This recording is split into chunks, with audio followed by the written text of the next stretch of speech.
Hi, everybody. Thanks so much for joining us today. My name is Nicole Lamberson. I was trained as a physician assistant. I volunteer doing outreach for the film Medicating Normal, and I host conversations like this one today. Our guest today is Dr. Omar Reda. Did I say that correctly? Yeah, Rita is good. Reda, okay. He is a board certified psychiatrist in Colorado, a Harvard-trained trauma expert, and a passionate family advocate. He's a public speaker and the author of several books, including The Wounded Healer, which I have here, which we'll talk about some today. And he also writes for the Psychiatric Times, and one specific article he wrote called A New Physician Oath for Addressing Systemic Problems in Medicine, we will discuss here in this conversation today. So hi, Dr. Reda. Thank you so much for joining us. Hi, Nicole. The pleasure is mine. Thank you. Sure. So first of all, I think you watched Medicating Normal. I sent you a link. Before we get started, did you have any thoughts on what you thought of the film? Yeah, I mean, it was heartbreaking to watch. Of course, we know there were throughout history of medicine violations and malpractices, and I would say the field has come a long way, and we are talking about justice and healing, and even focusing on the beauty that we can find in every encounter. Mm-hmm. Okay. So I guess to get started, just so people can get to know you a little better, maybe a brief overview of your story, like why did you become a psychiatrist, and specifically what led you to want to be a trauma expert? Because I read some of your story and you were supposed to be a brain surgeon and an ER physician. So how did you wind up here? Yeah, I mean, the neurosurgery was because my sister died of brain cancer. She was only 14.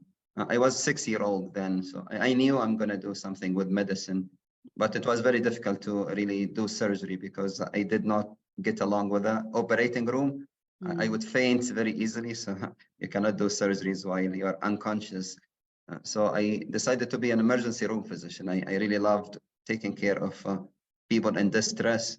But even as an ER physician, which I did for 3 years, I was very attracted to the trauma stories and spending lots of time with the psychosocial wounds, which are the invisible wounds of my clients.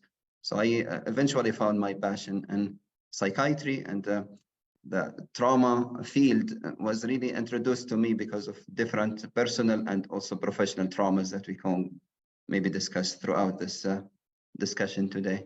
Yeah, sure. So I guess for people who don't know, I mean, it sounds like a silly question, but maybe everybody doesn't really know.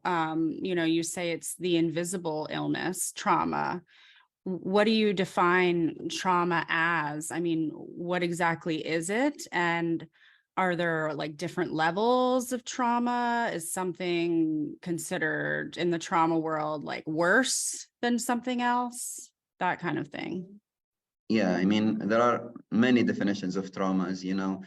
So some people would define trauma as, a traumatic or stressful event that actually overwhelm your internal resources. So you need extra support. So this is one definition. Another one would literally say, trauma means wound, and being wounded should not have a judgment associated with it. So people who are wounded are not broken. They don't need to be fixed. We don't have to really discriminate against them. But we seem to do that a lot, Nicole. Like if I see you bleeding physically, I'm going to rush you to the emergency room. But if you are bleeding emotionally, most likely many people will ask you to suck it up and not show it, and it's a sign of weakness. But the definition I like the most is actually coming from the Substance Abuse and Mental Health Services Administration, SAMHSA, which just defines trauma as 3 things that all of them start with the letter E. So the first E is the event itself, what happened to you. And then the second one is the experience, your subjective experience or your perception of what happened to you. And the third one are the effects of what happened to you and on everybody around you. Usually it's maybe dysfunctional relations, maybe repeating the trauma in the form of lashing out or shutting down and things like that. Mm-hmm. So in that definition, though, could two people experience the same trauma and have one person be much more affected than someone else? Yes, absolutely. And everybody's trauma is something that we need to respect and bear witness to. So I'm not going to minimize or invalidate anybody's story because my story is more gruesome, if you like. I think every trauma is significant if it's affecting the individual. And, what happens to people really depends on their circumstances before, during, and after the trauma. So somebody might face the exact same trauma like someone else, but they have different internal and external resources and support systems. I see. Okay. And then you said also in your definition, or when you were explaining trauma, that, if you were bleeding, we see that as something legitimate and we tend to it, but we try to silence trauma. Why do you think that that's like the human response? Why do we do that? Yeah, it's very difficult to bear witness to people in distress. I rather spend time with a child in a joyous moment. So if my children are having fun, and I would really most likely be very pleased with that encounter. But when my children or other children or adults, to that matter, are in distress, it's very difficult to be with them in that sacred and intimate space and place. And I believe it's the most beautiful thing, actually, to spend time with people in distress and bear witness to their suffering, because you might actually change the outcome or literally save somebody's life. Mm-hmm.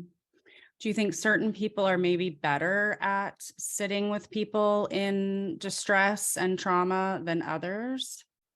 Yeah, I mean, we come with all levels of empathy. I would say we are on a spectrum. At the same time, it's not only something that we are born with, but also something that we can learn. So yes, I mean, as a physician, maybe I don't have the luxury, if you like, and I don't like that word, but many times we are asked to see many, many patients in order to meet a certain, level of RVU or production. It's my bonus, and that comes on the expense of spending sacred time with clients, and maybe they don't necessarily at that moment need a prescription or intervention that's a medication, but maybe they just need it. So spending that time might in a way be penalized in the medical system, and that's why I refuse to do that. I mean, I ask for not having a heavy caseload. I ask for being protected when I have space with my client and so on. Mm-hmm. Okay.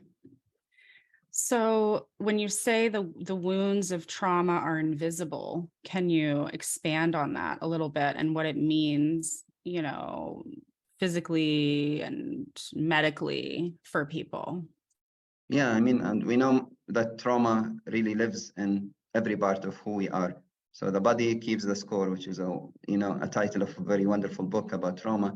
At the same time, our trauma lives in our psyche, in our mind, in our heart, which is our social connections, and also in our soul, our spiritual and core beliefs. So having comprehensive look at somebody in distress and not only seeing the biological aspects. So I'll give you a very brief example, which happened to me personally. So when I left my home country, Libya, as a asylum seeker because I was facing political persecution, I applied for asylum, the United Kingdom, and the judge, he said, Omar, I cannot grant you asylum because I don't see physical wounds. I don't see an evidence of torture in your body physically. And I told him, Your Honor, you failed to see my invisible wounds, which are my psychosocial scars. So many times these are invisible, but they are the ones that cause lots of suffering and delay healing. Okay, I got you. That makes a lot of sense. So maybe this is kind of a hard, very loaded question that you might need the rest of the interview to answer if you were to do it comprehensively. But what are we doing wrong about the way that we treat, and I use that word loosely, treat trauma with the systems that we have set up today, specifically psychiatry? I mean, do you feel like that field in general is treating trauma appropriately? Yeah, and thank you for saying, it's difficult to really claim that we treat trauma. And many times we just need to bear witness maybe and integrate the trauma story into somebody's being. And this is how they're gonna learn coping skills, gain insight, and actually discover beautiful things about themselves, including resilience and relationships. And but I would say, the field has been very reluctant to address the trauma story because of different, both personal and systemic issues.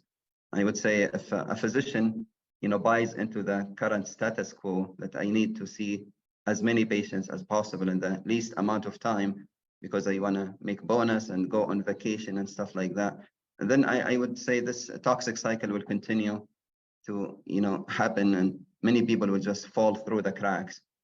I would say if we speak up and try to work with systems that are able to be rehabilitated or dismantle systems that are toxic and build new ones that are healing centered and focus on the actual human, then we would personally and systemically do lots of good, not only really for the client. Right? Like I just came from the Middle East. I attended a wonderful workshop. So there are a number of psychiatrists there, more than 500 actually. And there was this specific workshop, and the presenter, she asked us to go into different corners of the room that have like, medication management, play therapy, art therapy, spiritual counseling, family counseling. So there are different modalities of treatment.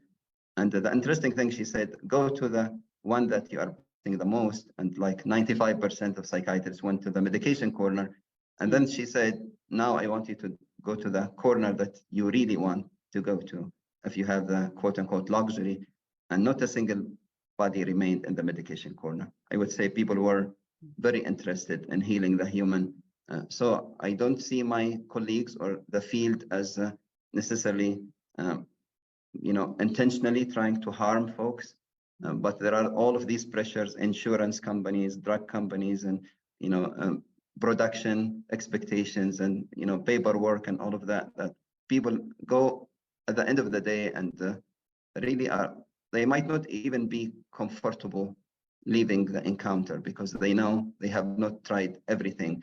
And out of these, like many psychiatrists in the room, like lots of them, they were crying. They were actually quite emotional because they said, this is something that really deeply touches my soul. And if I speak up, sometimes I get penalized. Yes, I see. So I'm curious, being an expert in trauma yourself, and I think you're actively practicing in Colorado. Is that correct? Yeah. Yes. Do you see a place for medication management in patients? And if so, what does that look like? Yes, absolutely. I mean, I'm working with the University of Colorado right now, and I absolutely am not against medications. Medications can be wonderful tools when people need them. So if somebody is acutely psychotic, they're hallucinating or they're delusional and acting, actively on these delusions in a way that really harms themselves or people around them. If somebody is acutely suicidal, they're not safe in the current moment, in the here and now.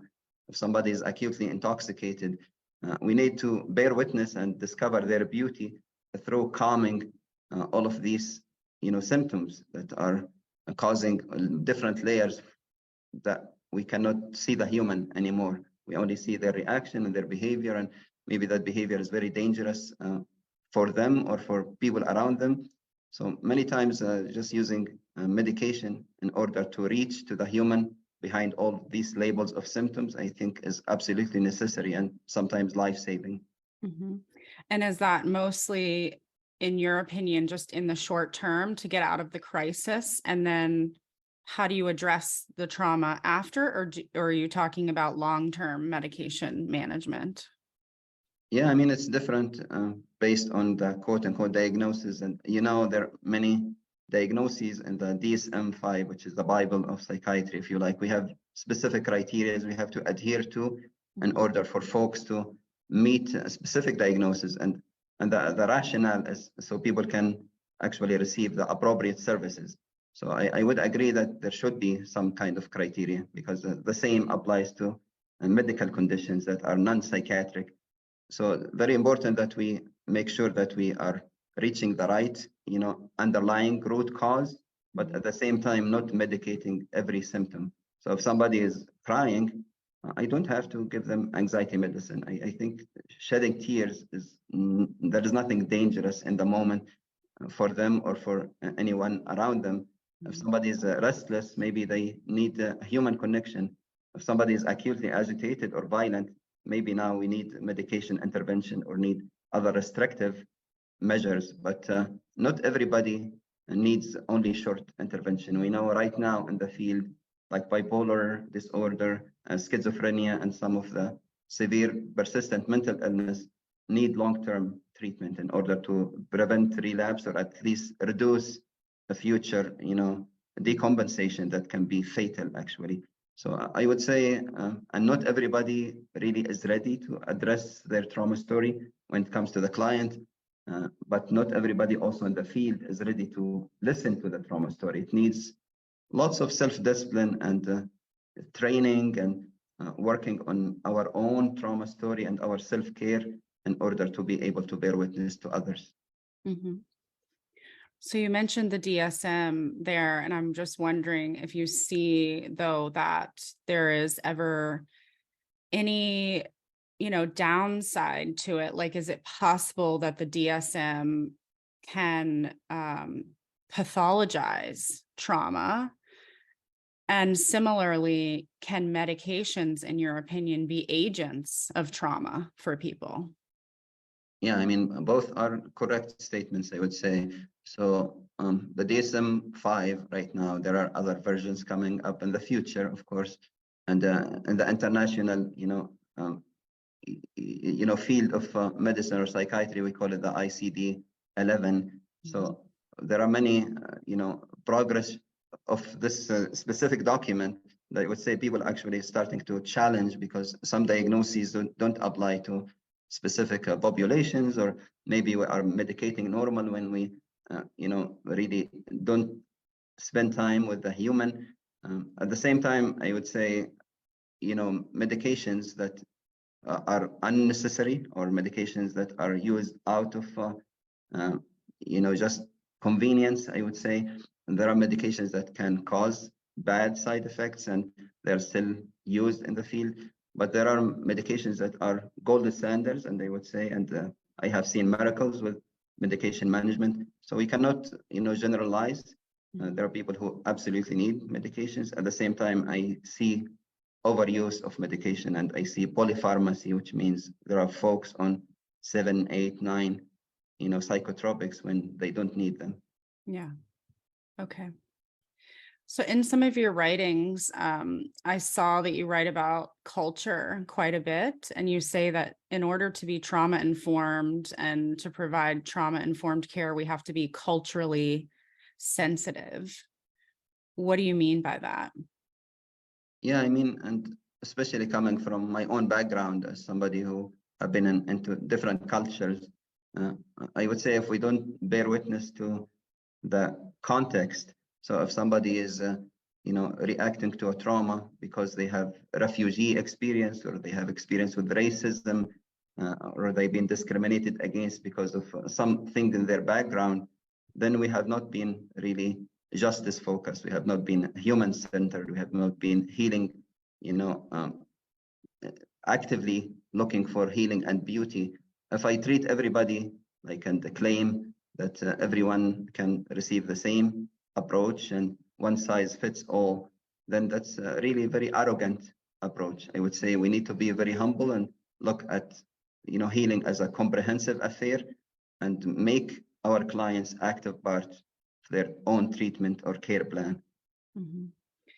How do you be culturally sensitive, though, if you're like completely unaware of someone else's culture? I mean, it may be obvious, like just ask, or, how do you do better at that?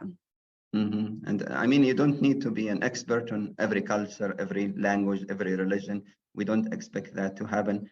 We expect you to be humble, curious, flexible, to be somebody who really can have a student attitude and learn from the person in front of you. Because many times I only have a short encounter, or even sometimes one encounter with the person in front of me, and I'm only seeing a snapshot of who they are, only one aspect of their life. So if I have judgments and if I have my own bias, which many of our bias are unconscious, and so I can maybe become part of the abusive system and continue to cause them harm. But if I just be curious and be very interested and genuinely humble, people will, even if you don't share the language or the culture or the religion, they're going to pick up on the compassion and the empathy in the room, and they're going to open up to you and just ask without judgment. Yeah. Okay. And maybe have some self-reflection to try to see if you can figure out what your own biases are. Maybe I think sometimes we don't sit and think enough about maybe what we're biased about enough. Yeah, thank you. And I mean, they call them blind spots, which, you know, even if you go for a driving test, if you don't look over your shoulder, you might actually fail your driving test because you can get into bad accidents. So I would say the same. If we are not aware of our blind spots, we might actually cause harm to people around us. Yeah. So you mentioned you were at this conference in another country, and we're talking about, you know, cultural differences. And do you know how, you know, psychiatric systems work in other countries and how they're different from the US? Like, is there some place that you're aware of that's way more ideal for how they treat trauma? Thank you. I mean, I would say there is lots of diversity in how people actually treat quote unquote mental illness. So there are people who have a very medication oriented approach. There are countries that they still use the asylum systems. So people are actually, you know, they go into seclusion as restraints very commonly. I'm you know, very encouraged that using, you know, restraints and seclusion is becoming a thing of the past in the United States, but we also have a long way to go.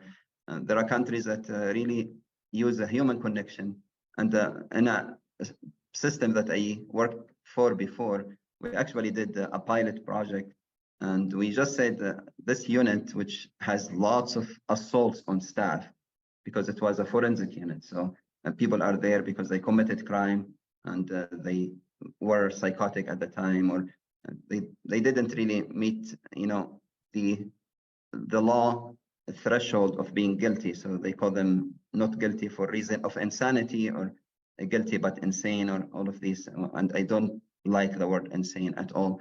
But Yeah. anyway, so because there are lots of assaults on patients among themselves, or also patient towards staff, we said this unit, we're gonna just make it very heavily a human focus. So we're gonna, you know, place many extra staff. So the threshold might be 2 to 1. So there are 2 staff to 1 patient, and talking to them as a human. I'm not interested in your crime. I'm not interested in your current or, you know, past symptoms that led you to what happened. I'm just interested in this relationship, this interpersonal, you know, space between us. And you know, before the pilot project, there were about 1,000 assaults on staff every year. That translates to about 3 assaults a day. By the end of the pilot project, it was 3 a year. So like, unbelievable how a wonderful human connection can be. I believe, as a psychiatrist, like, the most common cause of a human suffering is the lack of a human connection. We have seen that during the pandemic. We have seen that during, you know, the othering of one another when we go through the election season, or when you go through, you know, different kinds of systemic discrimination. But I have seen the best way to treat a human illness as a human connection. We have seen the outcome of coming out of the pandemic, and how many people are actually finding that, you know, interpersonal relationship to be extremely wonderful. And that specific intervention, just we call it the latte approach. Latte means, you know, the L stands for listening. I'm just going to be sitting with that client that I was assigned to, I'm going to just listen to them as humans. I'm going to be curious and interested in what they have to say. Then if they are in distress, I can, the A stands for either agree or agree to disagree. And if I cannot find anything to agree with you, then at least I can agree that I'm bearing witness to you in distress. And then the T stands for talking. So I talk to folks. I don't talk at them. I talk with them one-to-one and be very humble. And then the other T is thanking them for ending the encounter without violence or self-harm. So they have what it takes in order to end that encounter safely. So the E stands for empowering them. I would say, wow, this encounter went very beautifully. So both of them, we can continue this relationship, making sure that both of us are safe in the here and now. So listening, agreeing or agreeing to disagree, talking, thanking, and then empowering.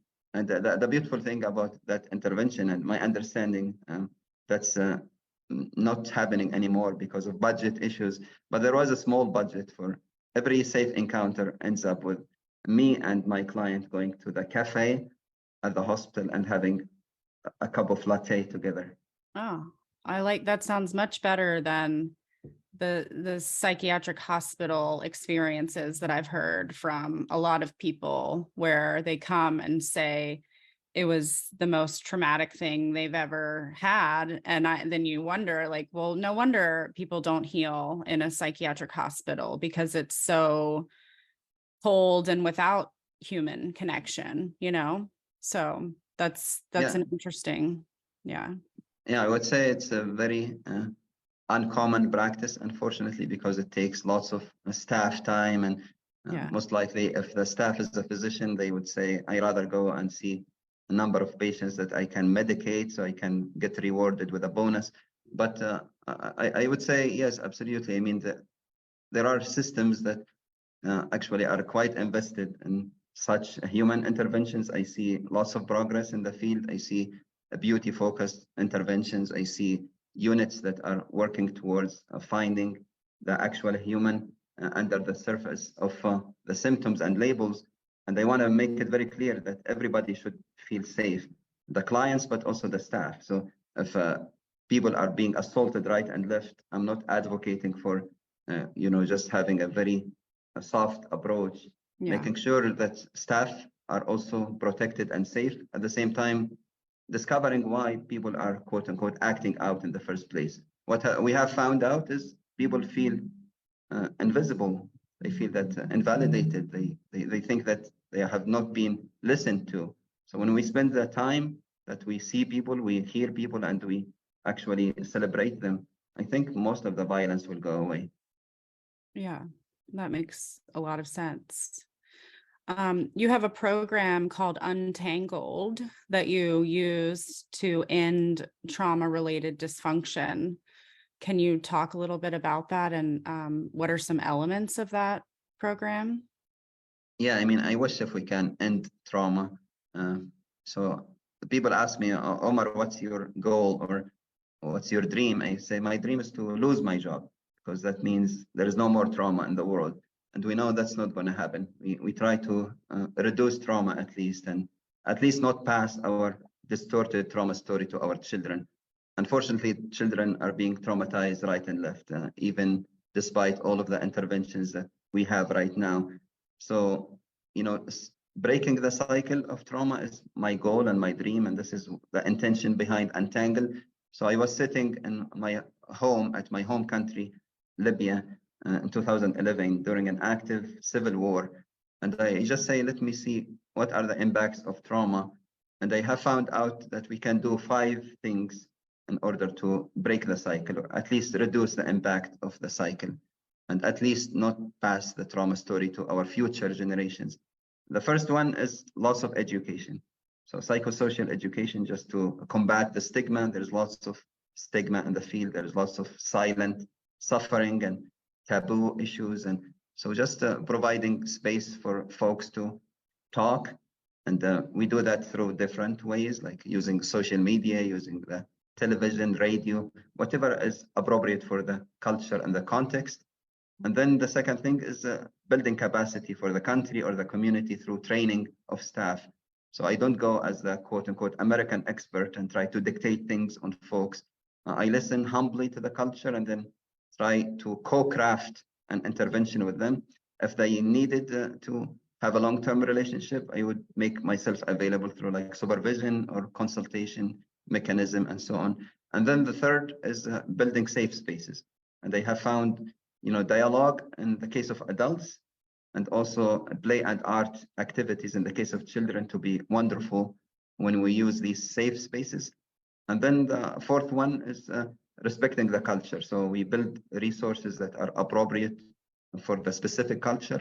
And the last thing, some people will need, professional interventions, either psychotherapy or medication management. So if an organization or a community or a country reaches out asking for a hotline or crisis intervention team or actual clinic, we have the capacity to and the expertise to build that with them. Wow. So you're doing this all over the world, essentially?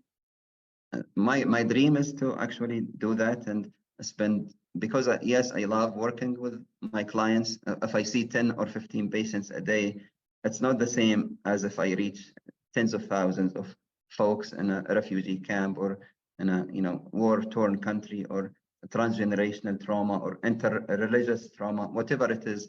So yes, I did it in my home country, Libya. It was extremely successful. So we replicated the model in Syria, and we did it also in Bangladesh. And there are many people in Bangladesh who are fleeing the war in Burma. Right now, I'm working through the state of Colorado with the Afghan newcomers. So doing a program for the Afghan fathers. I was very, very blessed and pleased to be part of the intervention to the earthquake in Syria and Turkey. So I did that with them. And during this holy month of Ramadan, we are working with the Muslim community also, because there is lots of trauma in that community. So using examples from their own culture and religion to find healing. Wow. Okay. I want to talk about your book, The Wounded Healer. And it's for caregivers. So talk a little about what is so traumatic about being a caregiver, I guess, and who is the book aimed at? What can they get from it? Yeah, I mean, the book was, I started writing for the Psychiatric Times. So after a number of articles, I was approached by the publisher and they said, Omar, can you compile all of your writing into a book? And I said, I will do that under one condition, which is I need to write a book with a soul. And they said, what do you mean? Is it a book with a soul? And I say, yeah, the human is the center of this book. So I'm going to share stories, including my own story. So all of us are wounded healer. I believe caregivers come from all kind of backgrounds. So yes, I mean, I wrote the book originally because I was bearing witness to the suffering of my coworkers, either nurses or doctors or frontline staff, who are either, numbing their moral injury through substance. Some of them actually left the field. If you see the burnout rates in the field of medicine, is unbelievable. And some of them have died by suicide. So I could no longer bear false testimony to the suffering of my coworkers. So, but then I started working using the wounded healer approach with people outside the healthcare system, but in other caregiving capacities like teachers, parents, community and faith leaders. And believe me, there are invisible wounds everywhere. Mm-hmm. I mean, is it safe to say that we're all victims of trauma and we're all caregivers as well in some capacity in our life?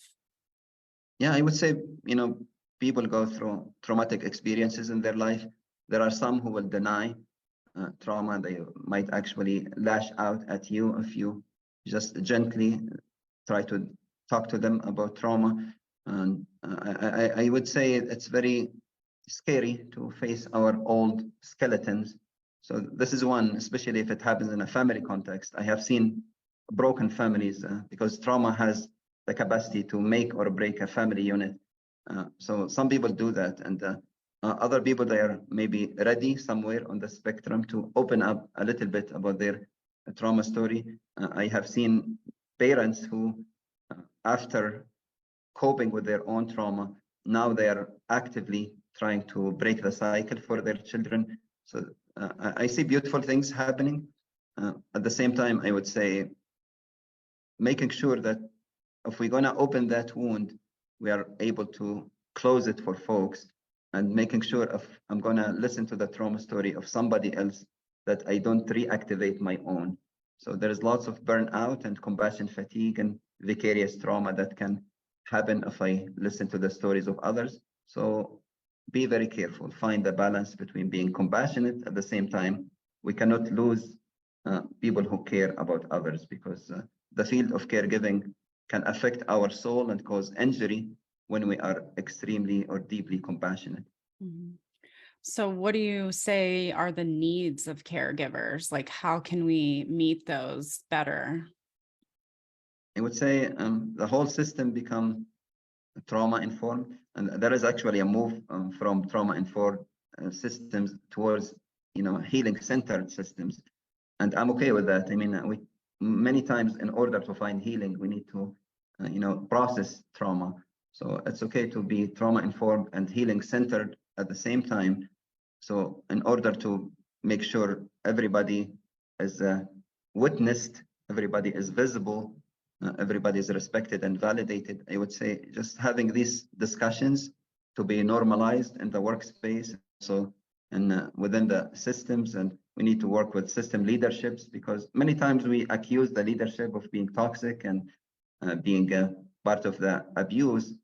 Many leaders, they are also going through burnout. So we need to find room for compassion for them too, and then trying to meet their basic needs in the here and now. It's amazing, like it can be a very small intervention. Nicole, like I had a coworker, I came one morning and she was crying, and I tried to bear witness to her story, and she said her best friend recently died in another state because of COVID, and she was unable to fly out and attend the funeral and be with the family. And I said, why not? And she said, because administration told me you cannot grieve your best friend. We can give you time off only to grieve a family member. So I went to leadership and I challenged that policy. And they were able to give her the weekend to spend with the beautiful children and attend the service. And she told me, Omar, that's the best thing anybody could have ever done for me. So if we can do these small things and use our privilege to lift people up, not push them down, I think we can make lots of progress. Yeah. What a silly thing. You can only grieve certain people, right? If only it worked that way, right? Yeah, some systems are very rigid, and we just need to challenge every policy that or practice that's not trauma informed. Yeah. So I was reading something that you wrote, and you said self-care is not a luxury, it's a responsibility. What do you mean by that when you say, we all have a responsibility to self-care? Yeah, I mean, I would say caregivers, they view themselves, or they are actually viewed as the glue that holds their families, communities together. So in your case, for example, if you have many people under your care, so there are thousands of folks standing on your shoulders, and now you are completely burned out, you are sleep deprived, you are running on no gas, your car is completely going to break down. If you fall down, these thousands of people will fall with you. Mhm. So I think for you to continue to genuinely and authentically be a caregiver, you need to take breaks, you need to take care of yourself. It's not, in this case, a luxury. It's your responsibility to take care of you in order to continue to take care of others. Yeah. I mean, if it's that old saying, I don't know if you've heard it, but you can't pour from an empty cup, right? Absolutely. Yeah. And I mean, we empathize with a car that is running out of gas, and we actually demand that they go to the nearest gas station. But when we see it in the human who's running out of gas, we just ask them to continue to just suck it up and move on. Yeah.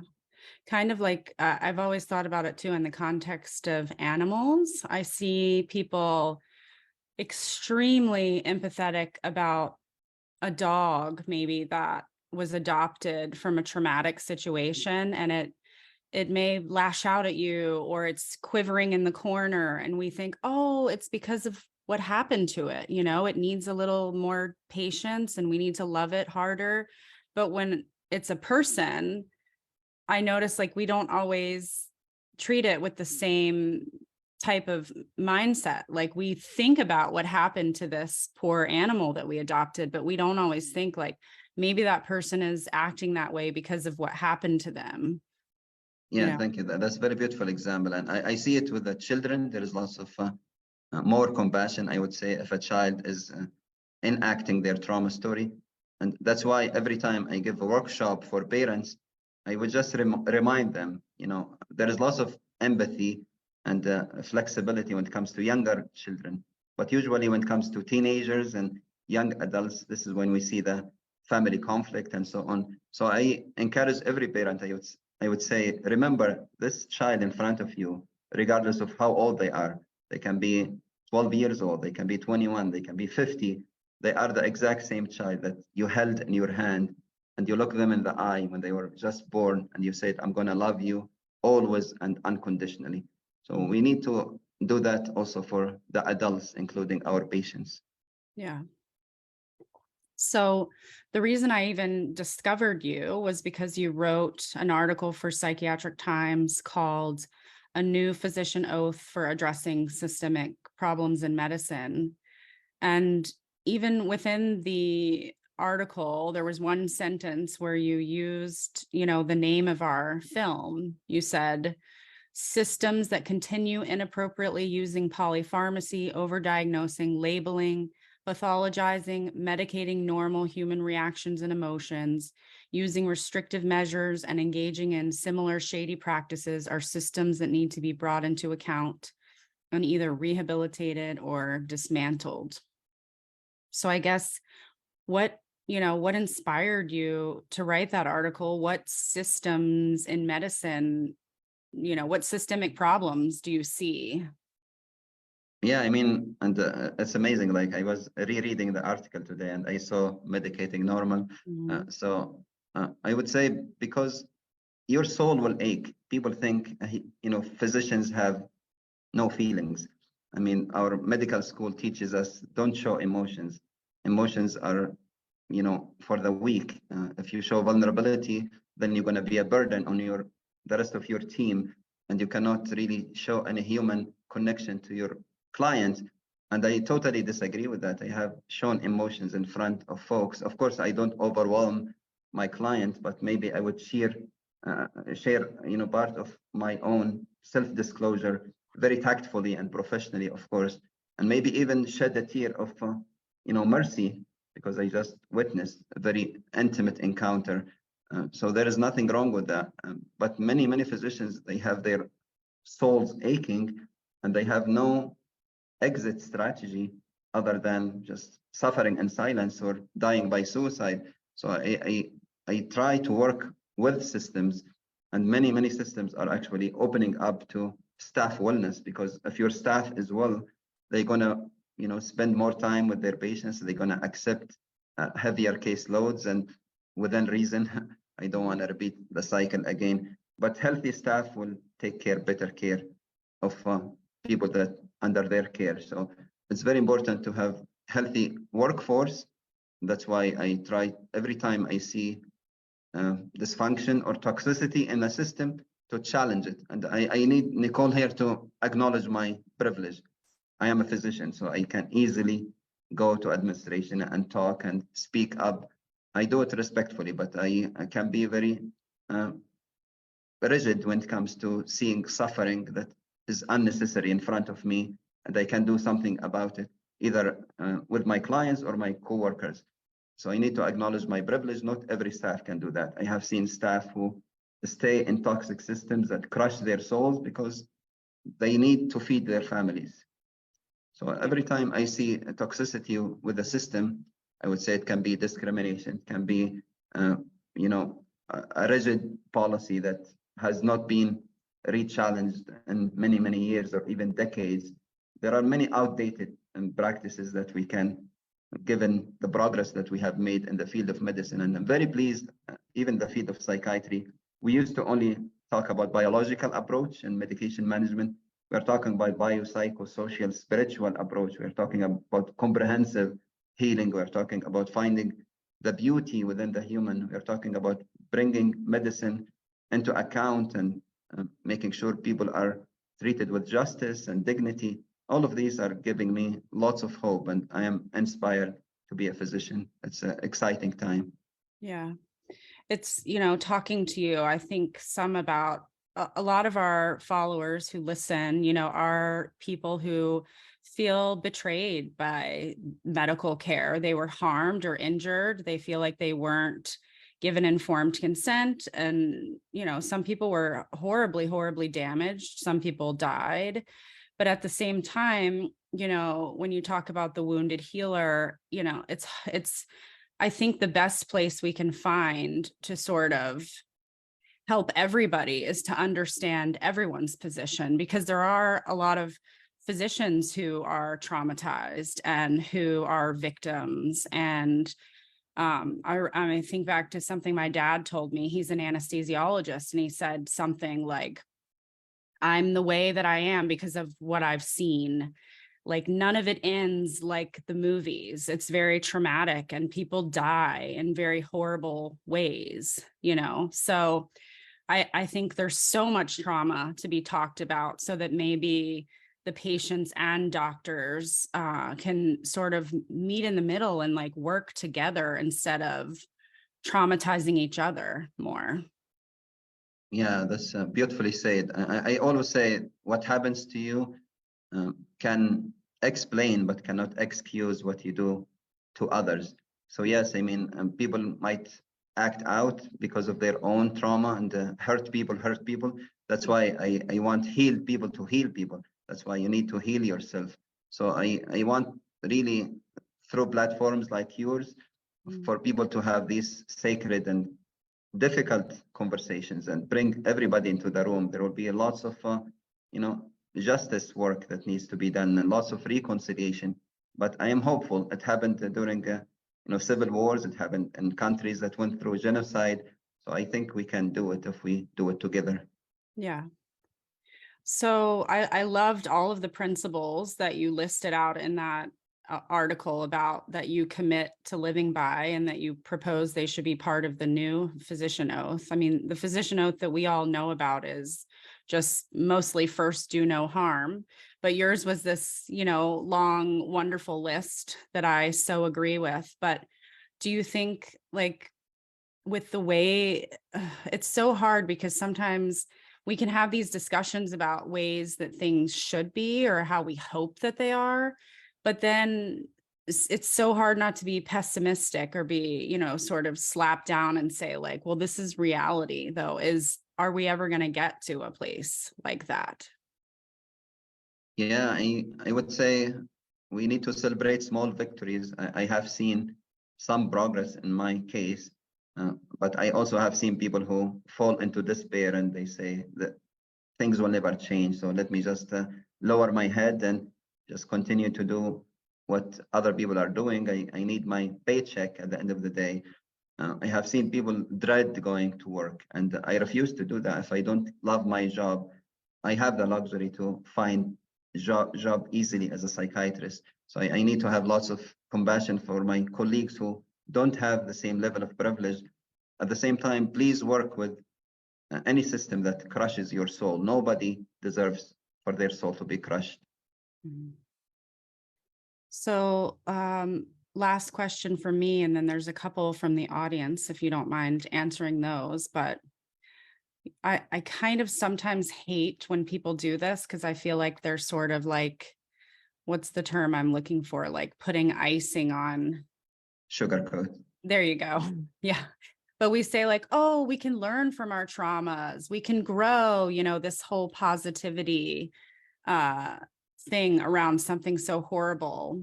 What do you think about that? Is there something in suffering that is a good thing for us? Yeah, I would say like the work that I try to engage in is not fluffy in any way. Like Untangled and The Wounded Healer are very deep. So make sure if you ever read the book to practice lots of caution and self-compassion and take care of yourself. because there are things that gonna deeply touch your soul. At the same time, I would say, would we ever come into a space where, we can talk about this and find the beauty of what happened to us?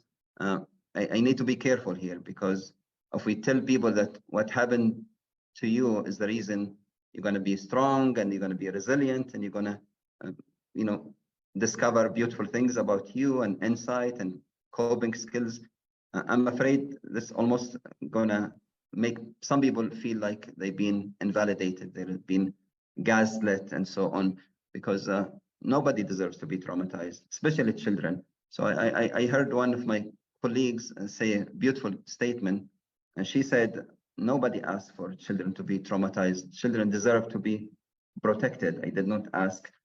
I didn't expect, what happened to me to happen. And so, yes, children who get traumatized might find beautiful things happen to them in the future because they are more resilient, they discover better coping and so on. But in the first place, no human deserves to be traumatized. And I hope together we can break that cycle. Yeah. Okay. So let's see. We have a question from the audience here. Someone said, when you were talking about psychosis and symptoms that people present with, maybe even that makes them, harmful to themselves or other people, they made the statement that maybe some of those symptoms are caused by other organic causes besides psychiatric. So maybe like some underlying medical problem. What do you think should be happening to ensure that clients are being investigated by psychiatry for, medical causes and health problems? What is the responsibility of the psychiatrist to get to the bottom of those things? Yeah, thank you. That's a wonderful question. So I 100% agree. There are some psychotic symptoms caused by organic causes like delirium or maybe abnormal metabolites and electrolytes out of balance and so on, maybe stroke, maybe seizure and so on. So it's very important that before accepting the patient into the psychiatric unit, that they go through a comprehensive, maybe rule out all of the organic causes possible through the emergency room. And not every system have that capacity. At the same time, there are some psychiatric units that have maybe a nurse practitioner who is doing the medical part of the psychiatric evaluation, making sure that's another layer of another set of eyes, making sure nobody is falling through the cracks. And the psychiatrists also, I would say, we have a responsibility. We are medical doctors to start with. Many of us, we don't practice medicine anymore, which is outside the, psychiatric symptoms. But I should always have the skills to find out if this is really psychiatric or organic and not medicate everybody or treat them the same. I 100% agree. So we have a responsibility as a system first to screen, make sure that we have the right client at the right place. At the same time, if we have somebody who fell through the cracks, they should be able to be discovered through our expertise. Yeah. And also, one thing I've noticed, especially with our film being about what it is sometimes just diagnosing people with psychiatric conditions when what they're really having is adverse effects to medication or polypharmacy that's presenting as a psychiatric condition. Yeah. Yeah, I mean, there's a condition called akathisia, which is restlessness. Many times it's caused by medications. And if I just over-medicate somebody who's over-medicated, then this is a cycle that will never be broken. Yeah. All right. Well, Dr. Reda, we're at time. I want to give you a chance to share any closing thoughts you have, or if you want to direct people to any of your work where they can find you or follow you, please do. Yeah, thank you. I'm really grateful for this space. And my website is healingtraumainstitute.org. So healingtraumainstitute.org is one word. And then I'll be very pleased if people let me know how they like Untangled or the Wounded Healer. They're available everywhere. But I would say, look at your physician with compassion.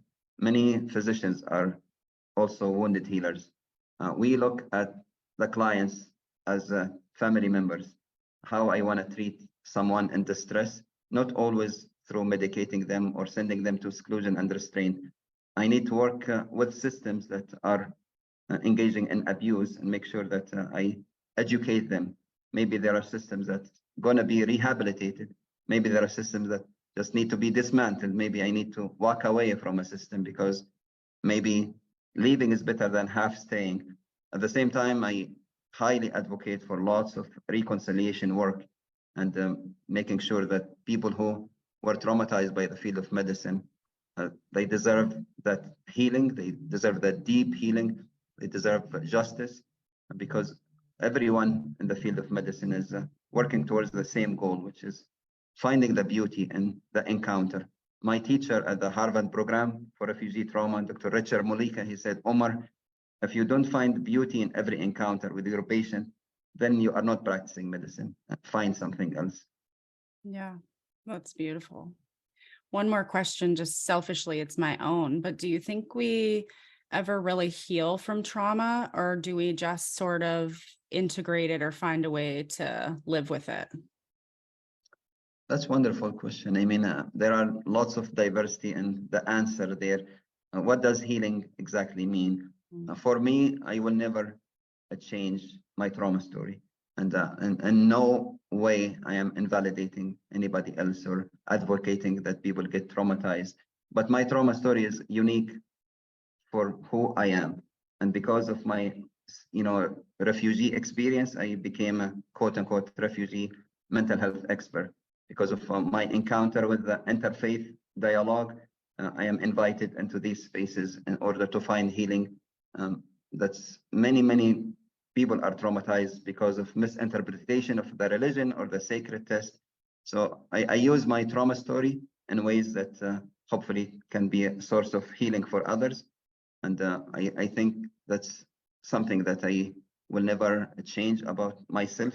At the same time, I try very actively to break the cycle for my children. I am very overprotective father, and I try to expose them to things, but very in very tactful way. I would say children have been traumatized and will continue to be traumatized. So my plea to everybody who's listening, be part of the solution, break the cycle. I cannot promise that the big world will be a safe place always, but I can promise that the small world, every interpersonal space between me and people that I love or even strangers, should be a place of safety. Okay. Well, I think we can close with that. Thanks everybody for joining this live discussion. If you have not seen Medicating Normal yet, you can go to our website at medicatingnormal.com/watch for the many ways you can view it. And thanks again, Dr. Reda. Thanks everybody for tuning in. We'll put links to Dr. Reda's books and website and everything below in case you want to follow him or get a copy of his book. So thank you. It was a pleasure speaking with you, and please keep up the good work. Thank you, Nicole. You do the same.